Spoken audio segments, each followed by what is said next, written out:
তো 1 মিনিটের মধ্যে তৈরি করে নিতে পারেন ছোট বড় সবার পছন্দের এগ মেয়ো স্যান্ডউইচ।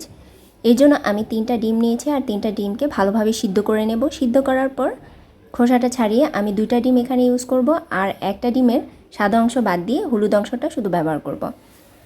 তো ডিমের সাদা অংশ আর হলুদ অংশ আলাদা করে নিচ্ছি আর সাদা অংশটাকে একটা গ্রেটার দিয়ে ভালোভাবে গ্রেট করে নিচ্ছি। তো গ্রেট করা হয়ে গেলে ডিমের কুসুমগুলো দিয়ে আমি এভাবে কাঁটা চামচের সাহায্যে মিশিয়ে নিচ্ছি। দিয়ে দিব 4 টেবিল চামচ শসা কুচি, 2 টেবিল চামচ পেঁয়াজ কুচি, 1 টেবিল চামচ কাঁচামরিচ কুচি, ধনিয়া পাতা 2 টেবিল চামচ, গোলমরিচের গুঁড়া হাফ চা চামচ, চিলি ফ্লেক্স দিয়ে দিচ্ছি হাফ চা চামচ, লবণ দিয়ে দিচ্ছি স্বাদ মতো, মেয়োনিজ 1/4 কাপ। সব কিছু একসাথে মিশিয়ে নিয়ে আঠালো একটা মিশ্রণ করে নেব।